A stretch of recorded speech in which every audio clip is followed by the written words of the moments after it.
Hello everyone, welcome or welcome back to day 3 of What Day Is It? The week between Christmas and New Year, where no one knows what day it is. Today, we're going to be talking about my top priority books of 2023. The books that I really want to read, have on the top of my TBR, and probably will be 5-star predictions. You know, I really wanted to wear a Christmas sweater, but I just have this frumpy, weird mat from Target that I'm wearing. It's also a really awkward length, like hits at the mid-thigh. Is it a dress? I don't know.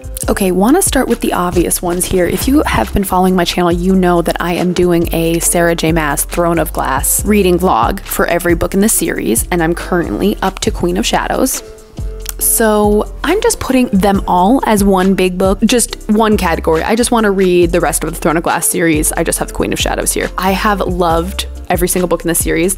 I only gave 5 stars to Throne of Glass itself. All the other ones I gave like anywhere from 3.5 to 4.5 stars, but I've heard this one is people's favorite. So I'm really hopeful this is going to be a 5-star prediction. Throne of Glass, if you don't know what it is, if you don't know anything about it, or if you are interested in it, go watch my other reading vlogs that I've done on this series. I don't feel like I have to explain it, but it's basically about this girl who's an assassin, and there's kind of a love triangle in there, and it's like fantasy romance-ish, heavy on the fantasy, light on the romance. Pretty good introduction series to fantasy. I love it. It's been a journey. Just go watch my reading vlogs if you are interested in any of those. Next book I have here, this is another just series that I want to finish, but just grouping them into one. Magnolia Parks. I read the first book, loved it, gave it 4.5 stars. I started reading this one in the summer, and then just time got away from me, and then I put the book down and stopped reading it. And I really want to finish the series this year. There is a 4th book that just came out that follows Daisy Hates, which is the one that the 2nd book follows. This is a huge booktube book. Everyone has been talking about it this year, but basically it's about this like toxic romance between this couple, Magnolia and BJ. It's like Gossip Girl set in London, and it's just like high society people being toxic to each other. It's all about the fashion. It just reminds me of Gossip Girl set in London. And I really enjoyed the first book. The writing was really great, and I just really like Jessa Hastings as an author. Excited for this. Don't feel like I have to talk about it too much. That's the 2nd one. If you did watch my video from yesterday or a few days ago, or whenever I uploaded it, talking about my reading goals, one of my biggest reading goals for the next year, actually my #1 reading goal for next year, is to read more diversely.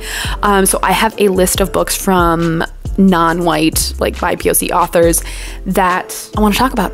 #1, we have Pachinko. This is by Min Jin Lee, I believe. This is a book that I have wanted to read for years, and it's disgusting that I haven't read that yet. I have heard such great things about it. So it is a family generational saga following a family from the early 1900s.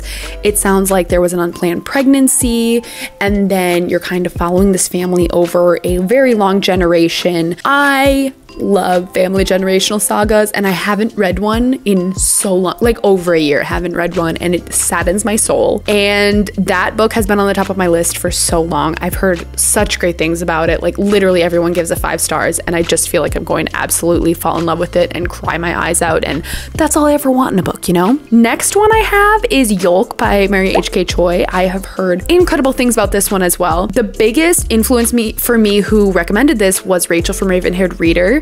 She read and loved this book, and I know it's about 2 sisters, and I think one of them gets cancer. So sad. But I heard it's really emotional. You cry a lot, rips your heart out, and the fact that I have a sister, I just feel like I would just completely bawl my eyes out. And if you know me, crying in a book will give you 5 stars. So next is actually 2 books from the same author, but I want to read both of them because I haven't read both of them yet. The author is Akwaeke Emezi, and I want to read The Death of Vivek Oji, and I also want to read You Made a Fool of Death with Your Beauty. You Made a Fool of Death with Your Beauty is a romance. I believe this woman ends up falling for a man she's not supposed to fall for. The Death of Vivek Oji, I believe, is set in Nigeria. The premises of the book is a mother opens her door to her son's dead body, and it sounds like it's about this man named Vivek Oji and his relationships with people as he grows up, and then about his death as well. Heard incredible things about this book.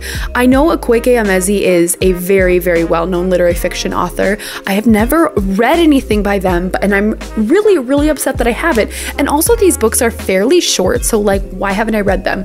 Also, I want to read more short books in 2023, so these are 2 that will be definitely going on the list. Next up is a book that one of my best friends has been literally bugging me to read for so long, and I haven't. And that's Legendborn by Tracy Deonn. So it sounds like this book is about a girl who goes to a university. She witnesses some kind of magical attack, and then she gets like recruited to the secret society or something. It sounds like her mother has died, and the circumstances surrounding her mother's death were questionable, and she's kind of trying to figure out what happened. There's a big magical plot to this. I have just heard such good things about it. It is a very, very well-known YA fantasy, and while I don't super love YA a lot, my friend has been just wanting me to read this for so long, and it's just been sitting on my shelf, and I feel so bad because this is her book and I haven't given it back to her yet, so sorry, Bridget. But yeah, really, really want to read this, and if I like it, I would love to read Bloodmarked, which I think is the second one in the series. And I think, is there a third one coming out? I don't even know. Next book I have here is The People in the Trees by Hanya Yanagihara. This is the last book I have to read on Hanya Yanagihara's backlist. I have read A Little Life, I've read To Paradise. Both of those I have really enjoyed. To Paradise, like, I didn't like love it, but like A Little Life is my favorite book of all time, and I just whacked myself on the head. Love it. The People in the Trees is about this man who goes to an island where there's like a bunch of indigenous people, and he's studying this indigenous population. So this was her first book. It was like the debut that she did. And then A Little Life is almost like a response to The People in the Trees. So this man ends up like kind of exploiting the people on the island that he goes to, and he's kind of like taking advantage of all of them and trying to like learn as much as he can about these people. But I think this book really centers around exploitation, and that is a big theme in this book, I know that. I just love Hanya Yanagihara's writing. Her writing is the peak of all writing to me. She just crafts the most vivid images and beautiful sentences, and it's just like, I can't even explain to you how much her characters just like deep seat in you, and you feel like they are real. And long story short, I've never stopped thinking about A Little Life ever since I read it, and I will never stop thinking about that book ever in my entire life. And so I want to read more of Hanya Yanagihara's backlist, and this is the last one I have left. Next book I have here is Night Crawling by Layla Motley. This book was nominated for the Booker Prize this year. Layla Motley, I am sitting so close to the camera, so sorry, this book is like in your face. Layla Motley is like 19 or something like that. She wrote this book this year, and it was nominated for the Booker Prize. We love it, love to see it. Also, I love how I have the laminated library copy. Like, found this on Pango Books, and I absolutely love it. It has a cute little like library card thing in here. It's just adorable. Way to go, whatever store this was, Ray the Reader. You get it. You get it, Ray. So Night Crawling is about this young girl who, her and her brother drop out of high school, and she is trying to figure out ways that she can be able to pay her rent. She ends up falling into this thing called night crawling, and I don't really know what that alludes to. I mean, I think I know, but at the same time, I don't want to be 100% sure. And you're following this girl as she's trying to support her family. There's like an investigation that's going on, but sounds like it's a really great plot. I heard Jack Edwards from Jack in the Books. He said that he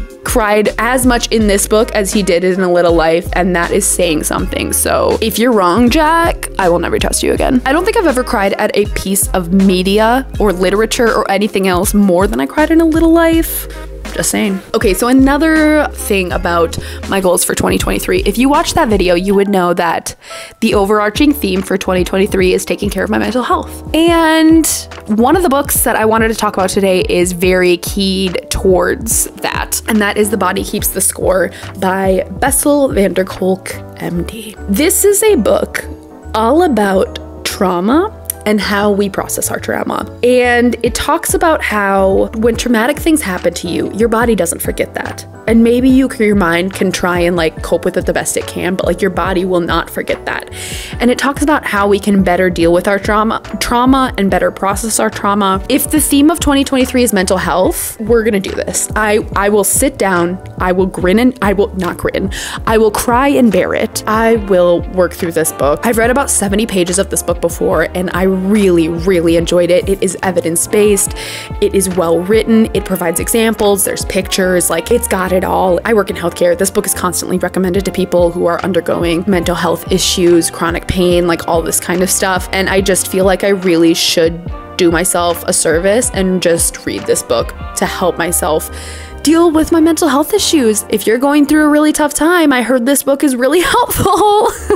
Go us for taking care of ourselves. The next book I have here is one that I feel like I should have talked about at the beginning because it kind of went along with more of the books at the beginning, but it is Kingdom of the Wicked by Kerri Maniscalco. This is a really interesting concept. I wanted to read this in October and I just never got to it, and I'm kind of mad at myself that I didn't get to it. But the Kingdom of the Wicked series is about, the main character is Italian, and basically she like meets this guy who I think like rules the kingdoms of hell, or is like a prince of the kingdoms of hell. In this book there are kingdoms of hell, okay? There's like different houses of hell or something, and she like meets one of the princes of hell, and I think she ends up falling in love with him. It's a fantasy romance. It's there's multiple books in the series. I've heard it's like really great, and it's just, the concept is incredible to me, and I just feel like I'm gonna absolutely love it once I actually get into the book.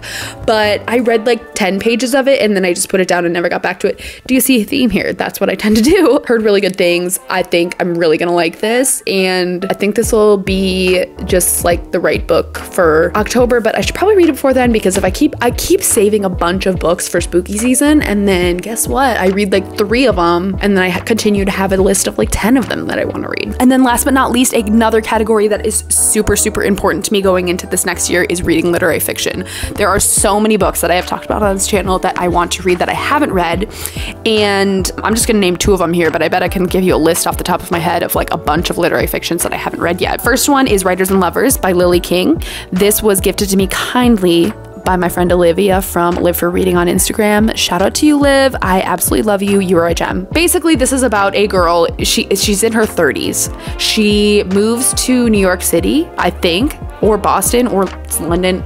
No, Cambridge, Massachusetts. Her mother just died. She quit her job, and like she's going through this major life transformation, and I love books about women going through it. I know I've mentioned this book on the channel multiple times before, but I genuinely want to read it this year, and in the theme of me trying to read 1 literary fiction book a month, I want to be getting into this one soon. Next one I have here is Cleopatra and Frankenstein by Coco Mellors. This was kindly gifted to me by my friend Rachel from Raven-Haired Reader. Thank you so much. I love you. This is just the most stunning book. It's literally a work of art. So this book sounds like it is about a relationship between these 2 people, Cleopatra and Frank. Cleo and Frank. And Cleo is a painter. She ends up meeting Frank when she's like 24 years old, and you're kind of just following their tumultuous relationship. Like, it just sounds like shit gets complicated and they're going through it. And if you know me, I just like love that kind of stuff, you know? Really, really looking forward to this one. Cannot wait to read it. This is definitely top priority along with Writers and Lovers. And then other random literary fiction books off the top of my head that I haven't read yet that I can tell you, haven't read Sorrow and Bliss by Meg Mason. Really, really want to read that one. That's about a woman who's depressed. Shout out. And then I also haven't read My Year of Rest of Relaxation. That is also about a woman who's depressed. Shout out. You see theme here? I'm okay. No, I'm not, but I'm working on it, you know? And then what are some other ones? I feel like there are a bunch of literary fictions. Also, if Sally Rooney comes out with a new book in 2023, I'm there. Sign me up. Pre-order that shit right away. Well, I guess that's all. Please leave a comment down below of books that you are excited for 2023, or any top priority books that you have that you want to read that are you need to read them instantly. Thank you for watching this video. Please give me a thumbs up if you enjoyed this video, and if you haven't watched my 2023 goals, like reading goals / channel goals for the year, I'm gonna leave that linked right here. Go check that out, and I will see you guys possibly tomorrow. I don't know how many days I'm gonna be doing. What day is it? But see you guys soon. Bye.